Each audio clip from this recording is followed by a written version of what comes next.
Alright, this is my kitchen. Every good dieter knows that results are made in the kitchen. Down here, we've got a big cutting board, knives, paper towel because I'm messy, some all-natural peanut butter and macadamia nut oil.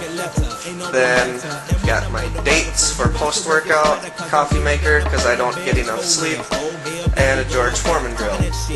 Up here is my supplement cabinet. There's a lot of different ones, but there's really nothing off the wall.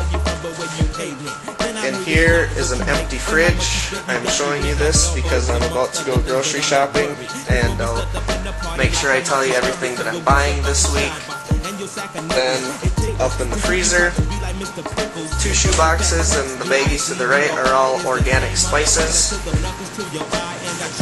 This is some Cornish game hen. They were on sale. I use those a lot in soup.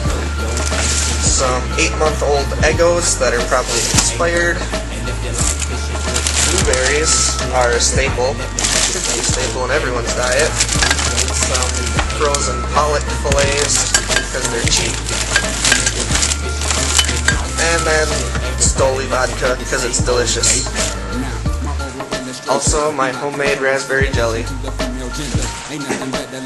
Next, we've got my kitchen contraptions, a food processor, blender, and a food scale. Got my cabinet full of carbs. It's all organic whole wheat pasta or brown rice. Then over here is some more spices. If you cook as much as I do and you eat the same types of foods as I do, you get pretty bored, so keep a lot of variety or spices and flavoring around.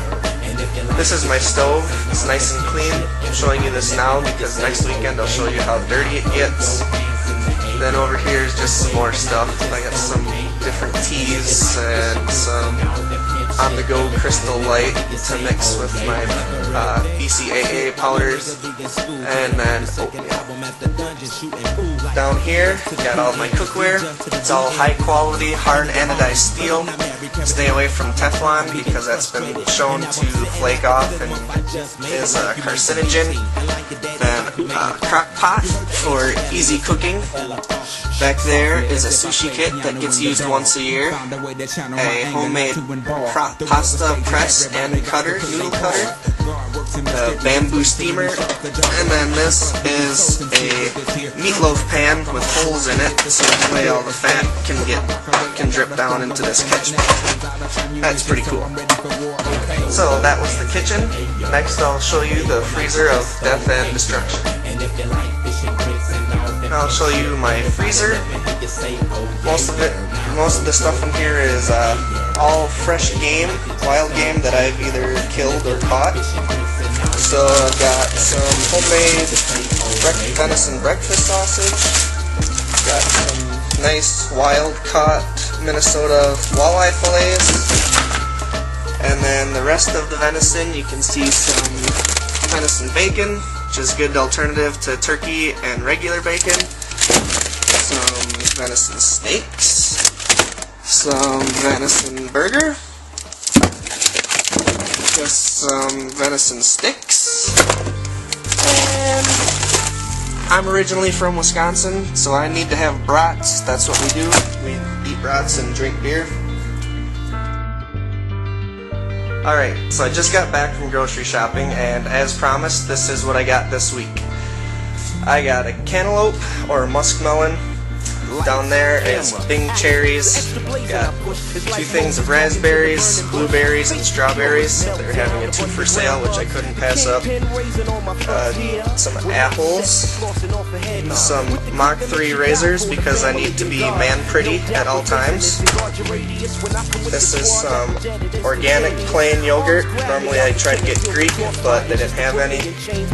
Chicken breasts, spinach, 48 eggs, which is, yes, just for 1 week. I got my sushi for lunch, which I'm about to eat, and then 2 packages of ground turkey.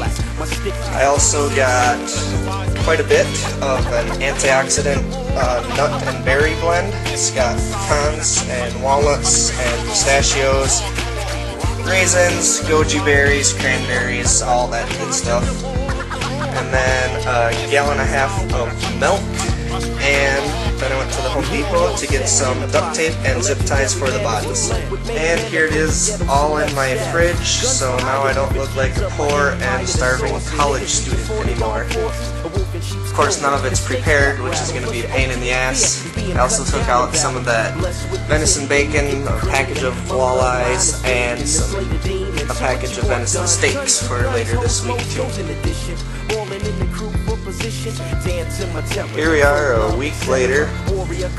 It's surprisingly not that bad, kind of, but here's a old steamer bag, some dirty dishes. I actually had to do the dishes during the week, or yesterday actually, because they stunk so bad that my house smelled like a dump. So I thought it would be a good idea to actually run a load rather than stinking.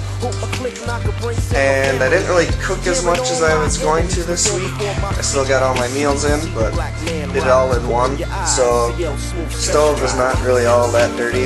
It usually is much worse, and there's also usually many other pots and pans that are accumulated there over the week. So not too bad this week, but you get the idea.